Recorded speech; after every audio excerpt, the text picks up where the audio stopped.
स्वागत। आज हमारे साथ फेसबुक लाइव में जुड़ रहे हैं एक ऐसी शख्सियत जिन्होंने पूरे देश का दिल जीत लिया अपने इस काम से, जिसकी उनको लोगों को उम्मीद नहीं थी। हमारे साथ जुड़ रहे हैं मुंबई से सोनू सूद। सोनू सर, स्वागत है आपका पंजाब केसरी टीवी पर। नमस्कार, थैंक यू सो मच।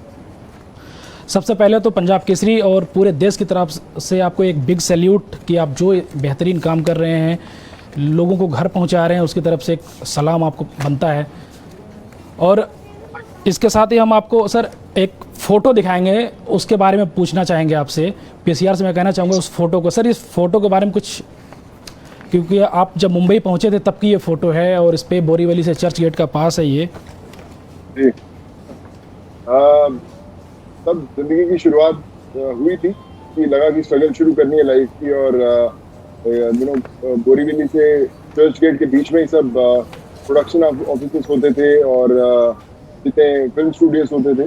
तो हर स्टेशन पे जहाँ पर भी उतर जाओ आप अपनी जाके स्ट्रगल करके पिक्चर्स देकर वापस आ जाओ। तो एक पास बनाया हुआ था जनरल, और सारा दिन ट्रेन से घूमते रहते थे और ऑफिस स्ट्रगल करते रहते। तो इसलिए वो पास था मेरे पास बड़ा स्पेशल, अभी भी मैंने संभाल के रखा हुआ।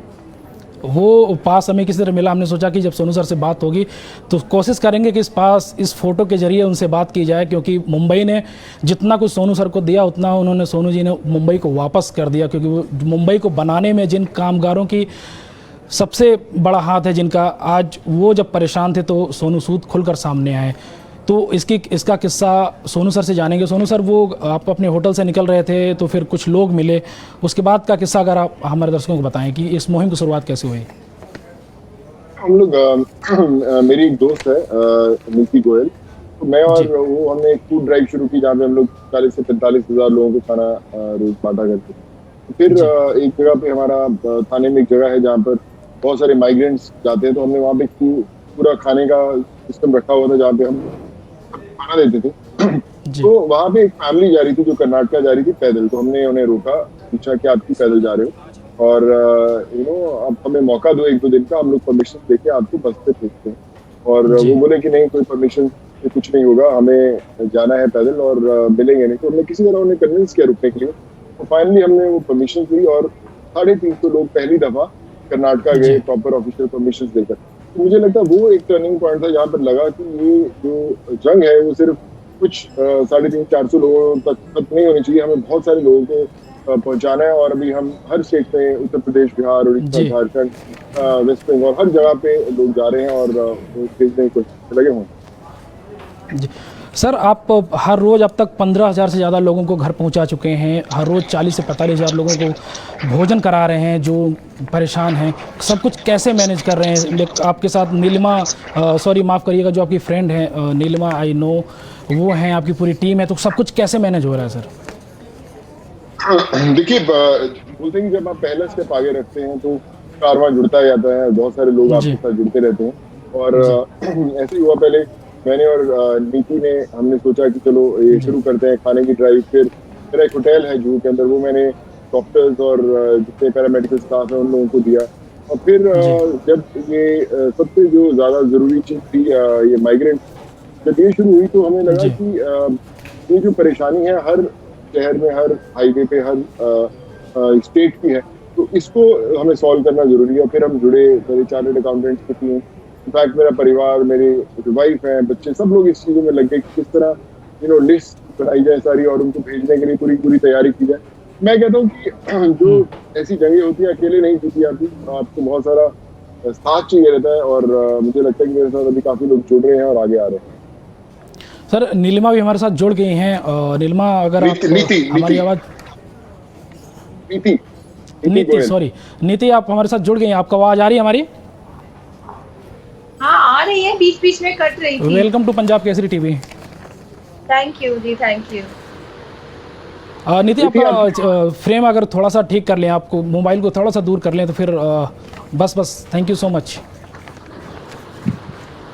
थोड़ा सा दूर और आप कर लें बस। अभी ठीक है?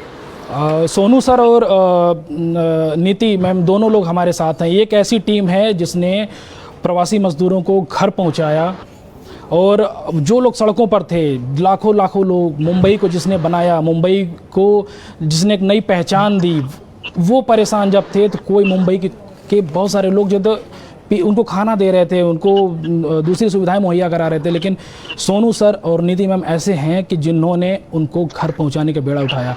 तो ये कॉम्बिनेशन जो है अभी भी है, शुरू है। अब कितना लक्ष्य है कि कितने लोगों को अभी तक घर पहुंचाना है, निधि मैम आपसे? अभी तक हम लोग कुछ 10,000 के ऊपर लोगों को पहुंचा चुके हैं घर पे, और हमारे पास अभी कुछ 70,000 लोगों की रिक्वेस्ट है। तो हम अभी उनको कोशिश कर रहे हैं कि सोनू जी कोशिश कर रहे हैं थोड़ी ट्रेन चले। आज एक एयर लिफ्ट भी किया है कुछ लोगों को।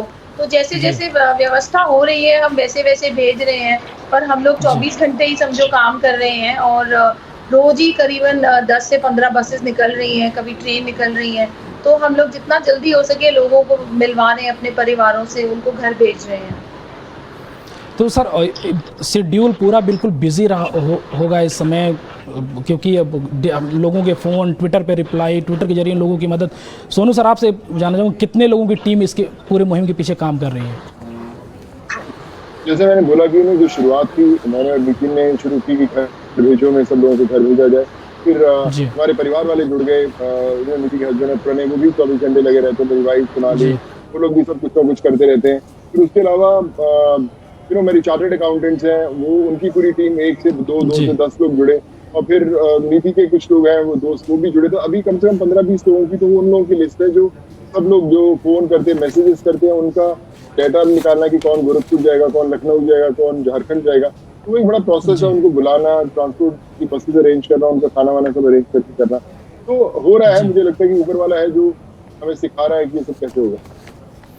सर उसके बाद कई सारे सवाल दर्शकों के भी आने लगे हैं, वो लोग, कुछ लोगों का सोशल मीडिया पर कैंपेन चलाई जा रही है। क्या सोनू सर जिस तरह से खुलकर लोगों की मदद कर रहे हैं, क्या वो राजनीति में भी आ सकते हैं? क्या कुछ ऐसे अटकलें भी लगाई जा रही हैं? नहीं, राजनीति की जरूरत नहीं है। जब राजनीति में आए बिना हम लोग काम कर सकते हैं तो कोई दिक्कत नहीं है। मैं इसलिए ट्विटर पे सबको जवाब देता हूँ, क्योंकि सोशल मीडिया हैंडल सिर्फ अपनी इंफॉर्मेशन देना नहीं है, बल्कि उन तक पहुंचना है जो आपको आपके उस बात का, आपके उस जवाब का इंतजार करते हैं। अगर आपसे किसी ने सवाल पूछा है कि मैं कहीं फंस गया और मैं घर जाना चाहता हूँ, तो आपको बताना बहुत जरूरी है, क्योंकि वो दिन था, हफ्ता था, महीना उसका इंतजार करता है कब मुझे पता चलेगा कि वो क्या बोलते हैं। तो कोशिश होनी बहुत जरूरी है। सफलता आपके हाथ में नहीं है, लेकिन अगर आप कोशिश करेंगे तो मुझे लगता है सफलता भी आपको मिल ही जाती है। बिल्कुल सर, कुछ ये भी प्रश्न हो रहा है कि खासकर जब प्रधानमंत्री समेत देश के सभी सांसद, सभी विधायक, हर स्टेट में सरकारें हैं, वो यूपी और बिहार के लोगों की मदद नहीं कर पाई, इसमें ऐसे में आप सामने आए, तो आपको क्या आपका प्रयास सरकारों की नाकामी को ढक पाएगा?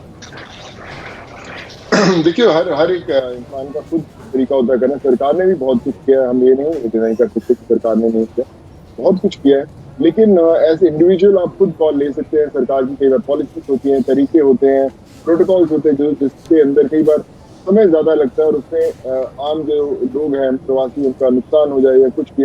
लेकिन हम लोग जब सोचते हैं करने का, तो हम तो किसी से पूछते नहीं, हम लोग गाड़ी निकालते हैं और पहुंच जाते हैं कि उनको कैसे घर पहुंचाया जाए।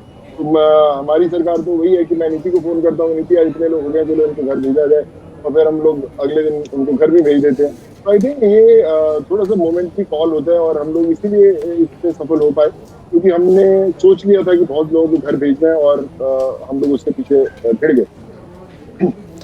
नीति मैम, आपसे सवाल होगा कि इस जो ये बुरा दौर चल रहा है, इसमें आप मुंबई को कैसे देखती हैं कि जिन मजदूरों ने मुंबई को बनाया, चाहे वो छोटे तबके से लेकर बड़े तबके की बात हो, लाखों लाख करोड़ों लोग आते हैं मुंबई सर्वाइव करने की, चंद रोटी कमाएंगे और परिवार की अपनी हेल्प करेंगे, तो आज उनकी वो इज्जत वही शहर नहीं कर पा रहा, वहीं उस शहर उनको वो भरोसा नहीं दिला पा रहा है कि आप महीने 2 महीने यहाँ रहिए, हम आपकी पूरी सेवा करेंगे, पूरी सहायता करेंगे।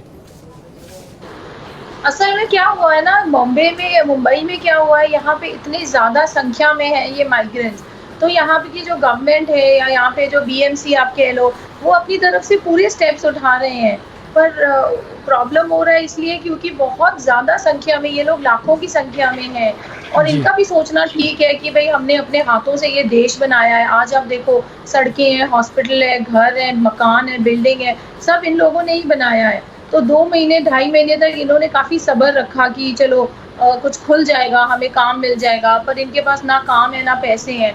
तो अब तो हमारे जैसे लोगों को ही इनकी मदद मतलब गवर्नमेंट के साथ मिलके करनी पड़ेगी और इनको ये हौसला दिलाना पड़ेगा कि हम सब सारे हिंदुस्तानी इनके साथ खड़े हैं और ये अपना अभी तो गाँव जाएँ और फिर वापस आएँ और अपना कार्य शुरू करें। तो ये हौसला दिलाना इन्हें बहुत ही ज़्यादा ज़रूरी है।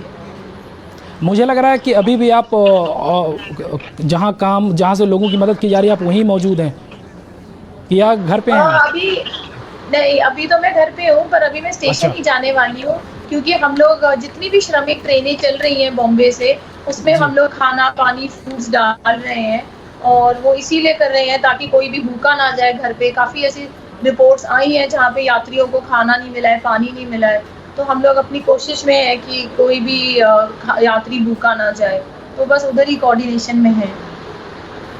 ये मेरा अगला सवाल है सर कि ये दोनों लोगों से होगा, क्या आपको नहीं लगता कि सरकार सभी राज्य सरकारों का जहाँ माइग्रेंट्स बड़ी संख्या में रहते हैं वहाँ की सरकारों का फेल्योर है, उन लोगों को भरोसा नहीं दिला पाए कि आप हमारे यहाँ रहिए, हम आपकी मदद करेंगे? क्योंकि कई ऐसी दर्दनाक तस्वीरें आई हैं, कोई प्रेग्नेंट लेडी रास्ते में बच्चे को जन्म देती है, बच्चा चंद घंटे बाद उसकी डेथ हो जाती है, कई सारे बच्चों की मौत हो जाती है, कई सारे प्रवासी मजदूर चलते चलते गर्मी से मर जाते हैं, भूख से मर जाते हैं। कहीं ये सरकारों का फेल्योर नहीं है, एक सरकार नहीं सभी राज्य सरकारों का? मुझे लगता है कि कहीं ना कहीं गलती तो यही है कि शायद हम इनके बारे में थोड़ा सा ज़्यादा सोचते पहले से उनको जो उनको समय मिल जाता वहाँ पहुँचने का। बट पूरा प्रवासी जो लोग चल पड़े, सड़कों पे चल पड़े जी, उनको कहीं ना कहीं मुझे लगता है कि जो साधन थे उनको दे देने चाहिए थे। अभी जैसे आपने देखा कि स्टेट में बसें शुरू की, जो लोग पैदल चल रहे हैं तो कम से कम उसी स्टेट में चलती रहती बसें कि अगर लोग पैदल चल रहे हैं तो उनको बस पे बिठाते, उनको कहीं छोड़कर आ जाते, बॉर्डर पे छोड़कर आ जाते, क्योंकि उनका सफर कम होता। हमने टोटली वहां से सब कुछ निकाल लिया क्योंकि सरकार को भी पता नहीं है कि कैसे इसको करना है। पहली दफा सबने एक्सपीरियंस किया है तो मालूम नहीं कि इसको हैंडल कैसे करना है। तो उसमें मुझे लगता है जो सबसे ज्यादा जिसको नुकसान हुआ है वो हमारे प्रवासी भाई बहनों को हुआ है और वो अगर हम बचा पाते तो मुझे लगता है कि अच्छा हो पाता है। जी सर, एक सवाल ये दर्शकों का हमारे सवाल है कि उनको सारे देश के दर्शक जो हैं वो आपको ढेर सारी दुआएं दे रहे हैं और एक दुर्गा यादव वो लिख रहे हैं कि देश की क्या स्थिति है उसका अंदाजा इस बात से लगा लीजिए कि प्रधानमंत्री और रेल मंत्री से ज़्यादा सोनू सूद लोगों की मदद कर रहे हैं। बिहार में तो आपकी मूर्ति बनाने की मांग हो चली है, आपने रिप्लाई दिया कि उन पैसों से गरीबों की मदद कीजिए। देखिए ये तो जब आप किसी को उनके परिवार से मिलाने की आप कोशिश करते हैं, आप उनको ट्विटर पे जवाब देते हैं कि मैं वादा करता हूँ कि आप अपने परिवार से मिल लोगे और वो मिल लेते हैं, तो वो इमोशन उनके साथ जिंदगी भर रहती है। उन्होंने बोला कि हम आपकी मूर्ति बनाएंगे, तो मैं वही बोला कि वो पैसे से किसी की मदद कर दो। बट मेरे लिए एक बहुत ही ओवरवेलमिंग एक्सपीरियंस रहा है क्योंकि मैं सब उन लोगों से जुड़ पाया जिनको मैं कभी जानता नहीं था और वो अपने घर में अपने परिवार वालों से मिल पाए। यही कहूँगा कि मुंबई में इतने साल आने के बाद ये जो हमारा परिवार है वो और बड़ा हो गया है। वो परिवार के सदस्य यूपी में, बिहार में, झारखंड, उत्तराखंड, उड़ीसा हर स्टेट में हो गए हैं और वो जिंदगी भर रहेंगे। जी सर, एक हमारे दर्शक हैं प्रशांत, उनका सवाल ये है कि देश में मौजूदा समय में 88% सांसद जो हैं वो करोड़पति हैं जबकि 90% जनता वो गरीब है। क्या ऐसी आपातकाल स्थिति में समाज सेवा करना इन करोड़पति सांसदों के धन को गरीबों में नहीं बांटा जाना चाहिए जबकि सोनू सूद ऐसी मदद कर रहे हैं लोगों की? क्योंकि आपने जो ये लहर उठाई है उससे युवाओं में एक दूसरा ही जोश आ गया है। अच्छी बात है, जोश होना चाहिए। मुझे लगता है कि सिर्फ जोश से काम नहीं चलेगा, घर से बाहर निकल के मदद भी करनी बहुत जरूरी है जी। चाहे मैं हमेशा बोलता हूँ, मैं और निकी हमेशा एक चीज के तो हम लोग हमेशा एक चीज पक्का मानते हैं कि अगर आपके घर में, आपकी किचन में एक खाना किसी एक्स्ट्रा इंसान के लिए बनता है, चाहे वो आपका वॉचमैन हो या सब्जी वाला हो या कोई भी हो जो आपको जानता भी नहीं है, चाहे आप उसे सिर्फ चाय पिला दें जाकर, तो उसको एक जेस्चर मिलता है कि उनके लिए कोई ना कोई खड़ा है और उनके लिए सोच रहा है। तो ये जो सोच है वो हर परिवार में होनी चाहिए, हर इंसान में होनी चाहिए, तभी वो गुस्सा करना घर से बहुत आसान है लेकिन उस मुश्किल का हल ढूंढना मुश्किल। तो मैं यही कहूँगा कि ये मुश्किलों का हल ढूंढना इस समय नीड ऑफ द आवर है। सर हमारे साथ इस्माइल फाउंडेशन के सीईओ भी कुछ देर में जुड़ेंगे, उनसे भी हमारी बात हो रही थी तो उन्होंने कहा कि हम इस्माइल फाउंडेशन काफ़ी समय से लोगों की मदद कर रहा है, पूरे देश में विश्व में फैला हुआ है, लेकिन जो मदद कैंपेन आप लोगों की तरफ से चलाई गई है वो कैंपेन कहीं ना कहीं उस फाउंडेशन की को और भी मजबूत और भी कुछ नया करने को प्रेरित करता है। ऐसे में सर मैं जानना चाहूँगा कितना अनाज आप लोगों को खर्च हो रहा है? अगर हम कुछ दर्शकों का सवाल है कि सोनू सर से हम ये जानना चाहेंगे कितना राशन, कितना अनाज पर डे लोगों को खाना खिलाने में लग रहा है? देखिए थोड़ा हिसाब मुझे लगता है खाना का ज्यादा नीति बता पाएगी, क्योंकि इसके बाद बहुत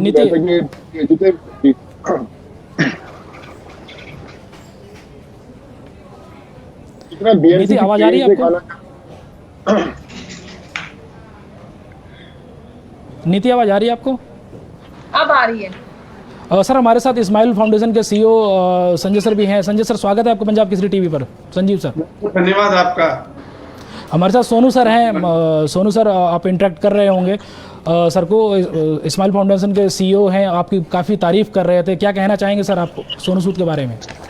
सर सोनू सूद जी ने जो पहली बात तो बहुत बहुत धन्यवाद। सोनू जी सूद जी से वर्चुअली मिलके बहुत मुझे अत्यंत प्रसन्नता हुई है, और इनका जो काम है पूरे देश में हो रहा है, क्योंकि माइग्रेंट लेबर जो कि बॉम्बे में खड़े थे, बेचारे फंसे हुए थे, कुछ बिहार जाने वाले थे, कुछ यूपी जाने वाले थे, उन सबको इन्होंने पहुंचाया है। ये बहुत नेक काम किया है और उनकी दरियादिली है जिसकी वजह से ये पहुंच पाए हैं। और हमारा जो स्माइल फाउंडेशन का ऑब्जेक्टिव भी यही है, जो डेली वेज अर्नर्स हैं, जो माइग्रेंट लेबर्स हैं, उन तक ये जो अभी कठिन घड़ी है उसके अंदर उनकी मदद और सपोर्ट किया जाए, और इनके और हमारे जो नेक इरादे हैं वो एक जैसे हैं।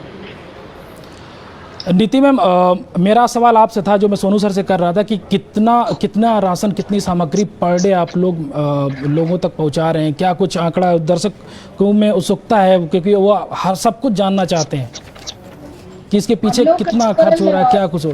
हम तो तकरीबन 1 लाख माइग्रेंट्स को रोज खाना दे रहे हैं। जो सारी बसें चल रही हैं, जो भी इंटरस्टेट बॉर्डर्स में जा रही हैं, सारी ट्रेनों में, और जो भी बॉम्बे में भी रह गए हैं, वो सब मिला के करीबन हम लोग 1 लाख खाना दे रहे हैं। और करीबन आपको मैं बोलूँ अगर तो रोज का हमारा कुछ 35 लाख का खर्चा है सिर्फ खाने का। क्या बात है। सर मैं ये जानना चाहूँगा इस्माइल फाउंडेशन भी मदद कर रहा है मुंबई में लोगों की, तो आपकी मदद किस प्रकार से है? और सोनू सर के साथ क्या, जो जैसे सोनू सर मदद कर रहे हैं लोगों की, क्या कुछ मदद आप भी वैसा ही कर रहे हैं या फिर उससे कुछ अलग? हमारे जो मदद करने का तरीका है, हमने मदद को 3 भागों में बांटा हुआ है। पहला भाग है कि जो हम जिसमें लोगों को खाना दे रहे हैं, अभी तक हमने 1 लाख बच्चे और उनकी फैमिलियों को हमने खाना दिया है। 1 लाख तक के लोग संख्या तक हमने खाना पहुंचाया है। 30 दिन का उनको राशन, ड्राई राशन दिया है, और इस तरीके से हमने उनको करीबन 9.5 मिलियन मील्स प्रोवाइड किए हैं, जिससे कि का 1 महीने तक का जो भरण पोषण है वो अच्छी तरह से हो। उसके अलावा जो हमारा उद्देश्य है वो हम 2 लाख बच्चों और उनकी फैमिली तक पहुंचना चाहते हैं, और हमारा उद्देश्य है कि हम 20 मिलियन मील्स 17 स्टेट्स में पहुंचाने का हमारा लक्ष्य है, जो हम इस महीने के जून मतलब महीने के अंत तक हम कर पाएंगे। जी। सोनू सर अभी आपका आज का क्या प्रोग्राम है? कुछ दर्शक ये भी पूछ रहे हैं कि सोनू सर तो अभी मुझे लग रहा है घर पे हैं, वो कब निकल रहे हैं फिर से लोगों तक पहुंचने के लिए, लोगों की बसों के पास कब पहुंच रहे हैं?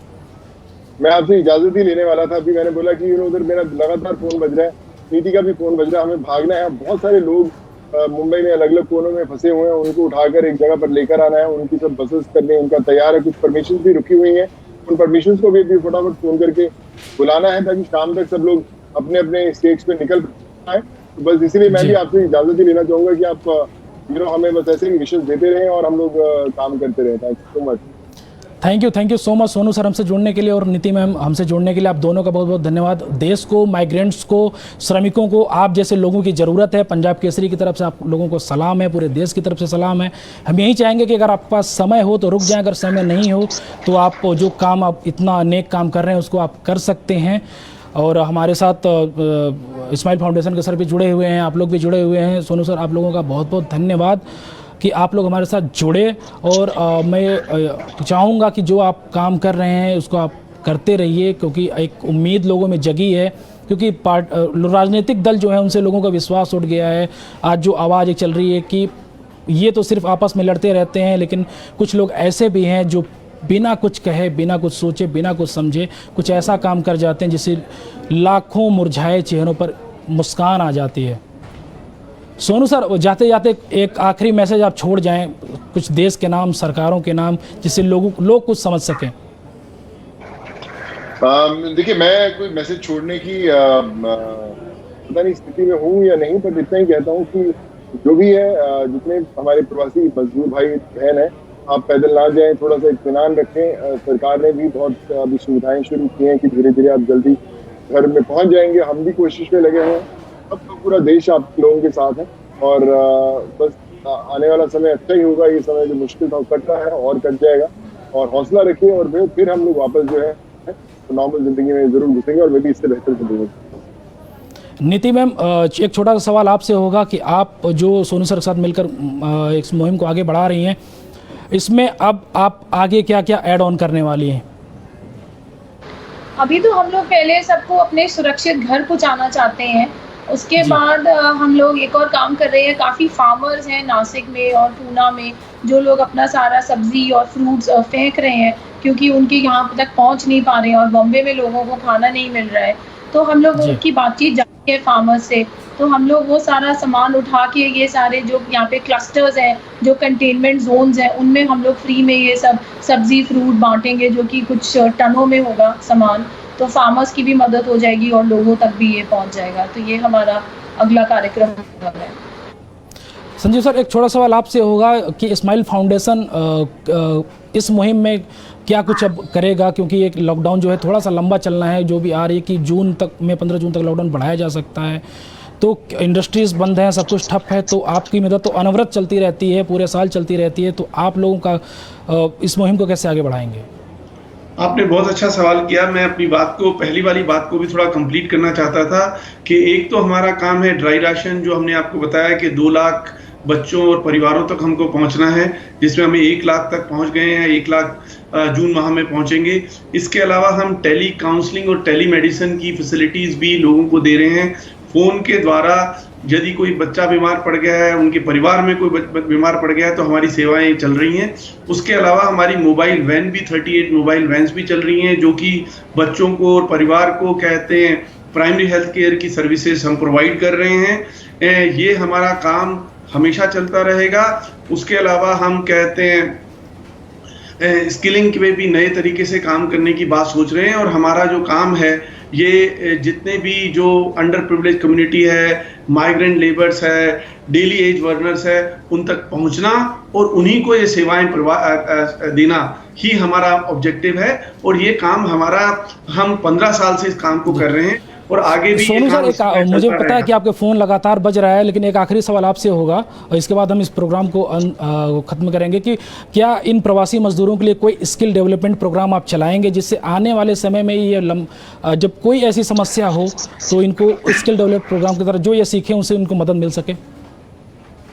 देखिए, मुझे पता नहीं मैं उस लायक हूँ ये नहीं कि इतनी मुहिम बना सकूँ, चला सकूँ, बट हाँ, ये जरूर हमारी चर्चा होती रहती है कि हम लोग कुछ ऐसा शुरू करें ताकि जिन लोगों के जॉब्स गए हैं उनको कैसे नया क्रिएट कर सके, या कैसे उनको उन कनेक्शन के साथ जोड़ सके ताकि वो वापस अपनी जो रोजामर्रा जिंदगी है वहाँ पे नई चीजें शुरू करके नई चीजों को बना सके। तो उसकी कोशिश रहेगी पूरी, और होपफुली जल्दी हम लोग वापस भी जाएंगे। बस अभी तो इन लोगों को चढ़ाने जाना है, तो आपसे इजाजत लेनी पड़ेगी, भागना पड़ेगा ताकि और एक्स्ट्रा 10, 20, 25, 50 लोग अपने घरों में जाए। बिल्कुल बिल्कुल बिल्कुल।